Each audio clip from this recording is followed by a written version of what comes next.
Bus ప్రమాదం ఘటన తర్వాత ప్రభుత్వం పైన పోలీసుల పైన తీవ్ర విమర్శలు చేస్తూ ఉన్నారు స్థానికులు. ఇప్పటి వరకు ఇక్కడ రోడ్ శాంక్షన్ చేయకపోవడంతో ఇంత పెద్ద ప్రమాదం జరిగిందంటున్నారు. ఏం డిమాండ్ చేస్తారు మీరు గవర్నమెంట్ని, ట్రాఫిక్ పోలీసులని? ఈ ప్రమాదం ఎలా జరిగిందంటారు? ఇది పాలకుల నిర్లక్ష్యం. చాలా రోజులు మన ప్రమాదం జరిగినప్పుడు అందరు వస్తారు, అధికారులు వస్తారు, అందరు వస్తారు, అల్చల్ చేస్తారు. 4-5 రోజులు అల్చల్ చేసిన తర్వాత ఎవరు కనిపించారు. తెల్లారి మేము తిరిగేది, మేము ఎంత అవసరం పడుతున్నాం మాకు తెలుసు. ఇక్కడ నుంచి హైదరాబాద్ పోవాలంటే మాకు 1 అవర్ 1.5 అవర్ పడుతుంది. అంటే ఇటు నుంచి బయలుదేరినోడు ఇంటికి వచ్చేంత వరకు గ్యారంటీ లేదు. ఇప్పుడు మొన్న ఆలూరులో ప్రమాదం జరిగింది, అల్చల్ చేసిర్రు, అందరు వచ్చేస్తారు, మంత్రులు వస్తారు, ఎమ్మెల్యేలు వస్తారు, అన్ని చేసేస్తాం, రేపే అయిపోతుందని చెప్పేస్తారు.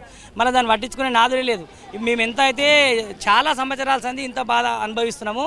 ఇప్పటి వరకు రాజధానికి ఇది ఒక్క రోడ్డు తప్ప అన్ని రోడ్లు 1,000 అయిపోయినాయి. మా ఒక్క రోడ్డు మాత్రం ఇంత దుస్థితిగా ఉంది. గత పాలకుల నిర్లక్ష్యము, ప్రజెంట్ పాలకుల నిర్లక్ష్యము. రాజకీయ నాయకులు ఏదో పబ్లిక్ సేవ చేస్తున్నామని కాదు, సేవ చేసి చూపించాలి. తక్షణము దమ్మున్న నాయకుడు ఎవరైనా సరే, అంటే మేము ఇట్లా అంటున్నానికి ఎవరైనా సరే ప్రజలు ఓట్లు వేసినాం కాబట్టి అడిగే హక్కు ఉంది.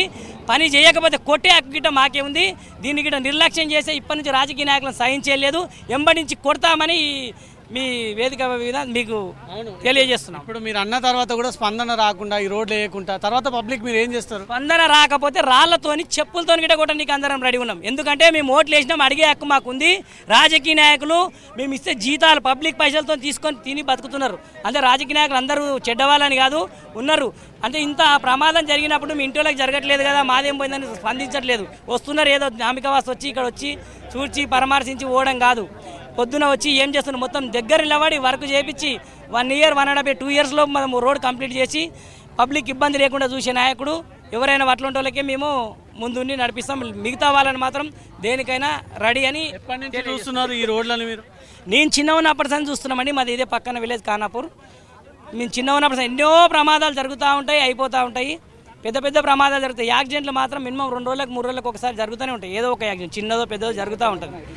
ఇక ట్రాఫిక్ పోలీసు వాళ్ళు అయినా ఎవరైనా వస్తున్నప్పుడే వస్తారు, మిగతా టైంలో కనిపించారు. గుంతలు R&B వాళ్ళు ఉంటారు కదా, R&B వాళ్ళు ఏం చేస్తారు? గుంతలు ఊడ్చాల్సిన బాధ్యత R&B డిపార్ట్మెంట్కి లేదా? R&B డిపార్ట్మెంట్ వాళ్ళు ఏం చేస్తున్నారు? జీతాలు తీసుకొని ఇంట్లో వండుకుంటారా, ఏం చేస్తున్నారు? పబ్లిక్ని చూడాల్సింది. మేము రోడ్ ట్యాక్సీ కడతానండి, ప్రతి వారం ముందే రోడ్ ట్యాక్సీ కడుతున్నాడు. కట్టినప్పుడు మీరు పైనేసే అధికారం మీకు ఉన్నప్పుడు రోడ్లు ఊడ్చే అధికారం మీకు లేదా? గవర్నమెంట్కి లేదా? గవర్నమెంట్ ఆఫీసర్లు అంటే పబ్లిక్ గిట్ట పైన వేసే హక్కు ఉండాలి. అంటే మీరు ట్రాఫిక్ వాళ్ళు ఏం చేస్తారు, చాలాన్లు వేస్తున్నారు, అది హెల్మెట్ లేకపోతే అది మంచి పద్ధతి. మరి వీళ్ళకి ఎవడు పైన వేయాలి? పబ్లిక్ గిట్ట వీళ్ళకి పైన వేసే అధికారం ఉండాలి. గుంతలు ఊడ్చొని ఆ ఆఫీసర్లు అందరినీ సస్పెండ్ చేయాలి. ఎవరు చేయాలి? పై ఆఫీసర్ చేయాలి. పై ఆఫీసర్ చూస్తున్నట్టుగా ఒకటి అందరికీ తెలుసు ఆ విషయం. ఇప్పుడు మంత్రులు వెళ్తారు మన దిక్కెళ్ళే, సీఎం గిట్ట వెళ్తాడు, ఎవరు మన గడ్డం ప్రసాద్ గారు స్పీకర్, అందరు వెళ్తారు ఇదే రోడ్ పైన, అందరు చూసుకుంటూ పోతారు. అందుకంటే వాళ్ళకి మంచి మంచి బండ్లు ఉంటాయి, గవర్నమెంట్ ఇచ్చిన బండ్లు, దర్జా కూర్చొని పోతారు. వాళ్ళకి ఇబ్బంది లేదు. పబ్లిక్ అంతా ఇబ్బంది పడతారు. వాళ్ళకి ముందర 4 బండ్లు, 5 వెనకన 5 బండ్లు, అవి పబ్లిక్వే. మా పైసలతోనే తినేస్తారు అందరూ. తినేసి వాళ్ళు రాజేలాకి వెళ్ళిపోతారు. మేము మాత్రము కింద పడుకుంటా, చచ్చిపోయినాడు చచ్చిపోతాడు, చచ్చిపోయిన శివం కూడా ఇంటికాడేసుకోవాలి. వాళ్ళు మాత్రం రాజేలాక పైసలు తీసుకుంటారు, జీతాలు తీసుకుంటారు, ఇది ఎంజాయ్ చేస్తారు, దర్జాగా ఉంటారు. మొత్తం మీద పబ్లిక్నే ముంచేస్తారు. కానీ ఈ రోడ్డు విషయంలో ఇప్పటికైనా చర్య తీసుకోకపోతే పబ్లిక్ అందరు రాళ్లతో కొట్టే రోజు వస్తుంది. ఈ ఘటనతోటి 70 కుటుంబాలు రోడ్డు మీదకి వచ్చాయి, 20 కుటుంబాల్లో విషాదం నెలకొంది. అవునండి, ఈ ఎన్నో జరుగుతున్నా స్పందించట్లేదు. తొందరగా స్పందించాలి. స్పందించకపోతే మేమైతే పబ్లిక్ అందరి తరఫున మాట్లాడుతున్నాము. అందరం దేనికైనా రాజకీయ నాయకులు దెబ్బలు కొట్టడానికి వెనకాడరు. పబ్లిక్ అంటే ఎంత ఆవేదనతో ఈ విధంగా మాట్లాడుతున్నా అర్థం చేసుకోండి.